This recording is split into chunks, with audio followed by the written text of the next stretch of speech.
මෙවර මේක බෙදී විසිරලා ගිහලා රට පුරා 21ක්. ඇයි මෙහෙම තීරණයකට ආවේ?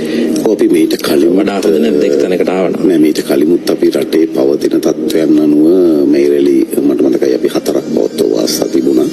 යාපනය, අනුරාධපුර, මාතර සහ කොළඹ ලෙස 2023 මගේ මතක හැටියට රටේ පවතින වටපිටාවත් එක්ක අපි එහෙම තැනකට ගියා. මොකද තිබුණ අර්බුදයත් එක්ක දැන් මේ වෙලාව ඔබ දන්නවා අමිල්ලාත් රට දැවැන්ත බලශක්ති අර්බුදයක තිබෙන්නේ.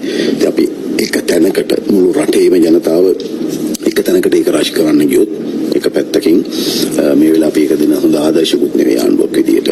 මොකද විශාල පිරිසක් අපි දන්නවා අනිවාර්ය ලෙස විපක්ෂයේ චෝදනාවක් ගෙනවා ආණ්ඩුවට ජනතාව නැහැ උන්ට එක තැනකට ගෙන්නලා පෙන්නන්න බෑ කියලා. ඉතින් ඒක තැනකට ගෙන්නලා පෙන්නන්න බැරි ආණ්ඩුවක් කොහොමද තැන් 21කට ගෙන්නන්නේ? ඒකේ අනිත් පරස්පරයි මේක. එක තැනකට ගෙන්නන්න බැරි නම් අපි තැන් 21කට කොහොමද ගෙන්නන්නේ? ඒක විපක්ෂය කොහොමත් අපි කරන හැම එකක්ම විවේචනය කරන්න බලන් ඉන්නේ. උන්ට මොකක්වත් කරගන්න බැරි වෙලා තත්යකට අවිලා තියෙනවා මේ වෙනකොට. ඒ නිසා අපි අතරම ආණ්ඩුවක් ලෙස මේක අභියෝගයක් එක පැත්තකින්. එක තැනකට විපක්ෂයට නම් අපි හිතන්නේ 21ක් නෙවෙයි එකකටවත් ගෙන්නන්න පුළුවන් හැකියාවක් තියෙනවා කියලා. ඉතින් කෙසේ වෙතත් අතරම මේ තැන් 21ක් අපි තෝරගන්න ප්‍රධාන වශයෙන් බලපෑවා මේ ඉන්ධන අර්බුදය. අපිට අද සමහර විට අපි දුර බැහැරින් බස් එකකට එක බස් එකක් ගෙන්න ලක්ෂයකට වැඩි වියදමක් යනවා. අපි උදාහරණයකට ගත්තොත් අම්පාර මොනරාගල ආදී දුර බැහැර ප්‍රදේශ ගත්තොත් ත්‍රිකුණාමලය මඩකලපුව වගේ පැතිවලින්. ඉතින් ඒ නිසා තමයි අපි තීරණය කළේ මේ රැලි 21කට යන්න. ඉතින් ඒ නිසා මේ අපි බලමු මේ දෙවෙනි දාට එන්න තමයි ඒක හවස් වෙනකොට ඔය කියන කතා දැත්ත වෙන්නේ අපේ ජාතික ජනබලවේගයේ. ඔබ අභියෝගය ජයග්‍රහණය කරයිද කියන එක? අනිවාර්යෙන් අපි අභියෝගය ජයග්‍රහණය කරනවා. මේක ප්‍රධාන මේ රැළිය කොහෙද තියෙන්නේ? ජනාධිපතිවරයාගේ සහභාගීත්වය කොහෙන්ද තියෙන්නේ? අවධානයෙන් ඉන්න ජනාධිපතිවරයා සහභාගී වෙනවා නුවරඑළිය පවත්වන අපේ මේ රැළියට. ඒක අපි උදෑසන 11ට පවත්වනවා. නුවරඑළිය සහ බදුල්ල කියන දිස්ත්‍රික්ක දෙක අපි ඒකවද එතන පවත්වන්නේ. ඊට පස්සේ දාම සවස මහරගම පවත්වන කොළඹ මේ රැළියට ජනාධිපතිවරයා සහභාගී වෙනවා. හොඳයි.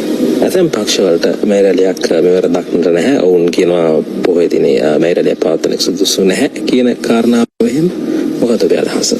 ජන තීරණයකින් දේශපාලන වශයෙන් මම මේ අවධානය කරන දේශපාලන වශයෙන් කනත්තට යන දේශපාලන ව්‍යාපාර වලට ඉතින් මේ දිනේ නෙවෙයි හැම පොයකම සිල් අරගෙන අරගන්න එක තමයි හිතන්නේ ඔවුන්ට වඩාත් යෝග්‍යයි. ඒ වගේම ලංකාවේ තෙවෙනි බිහි පක්ෂය වගේ මුලින්ම ආණ්ඩු කරපු පක්ෂය එක්සත් ජාතික පක්ෂයත් එම තීරණයෙම ඉන්නවා. ඔබේ අදහස් මොකක්ද?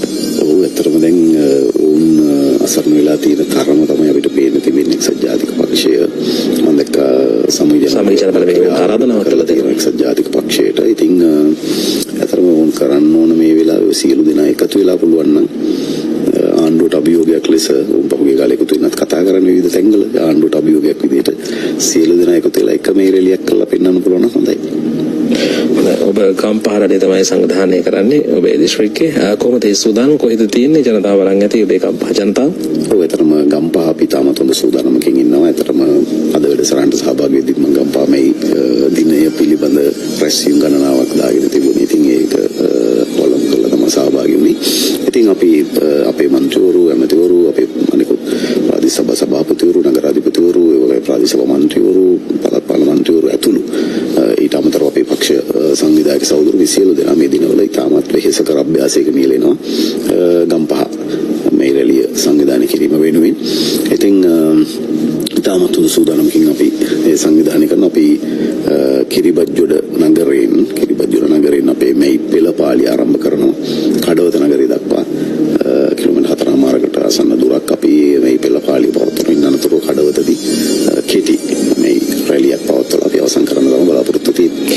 ජන රජයට ජන බලයක් ඔබේ මේ දින රැළිවල තේමාව.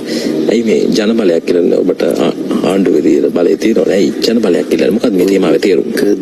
දැන් විශේෂයෙන්ම මේ විපක්ෂ උත්සාහ කරමින් තියෙනවා ආණ්ඩුවට දැන් ජන බලයක් නැහැ, ජනමතයක් නැහැ, ජනතාව ඈත් වෙලා වගේ විවිධ සාකච්ඡා සංවාද ගෙන එන්න. ඉතින් අතරම අපි ආණ්ඩුවට ජනමතයක් ජනබලයක් තියෙනවා කියන එක පෙන්වුවා පසුගිය මාර්තු 8 වෙනිදා ජාත්‍යන්තර කාන්තා දිනයේ දවසේ.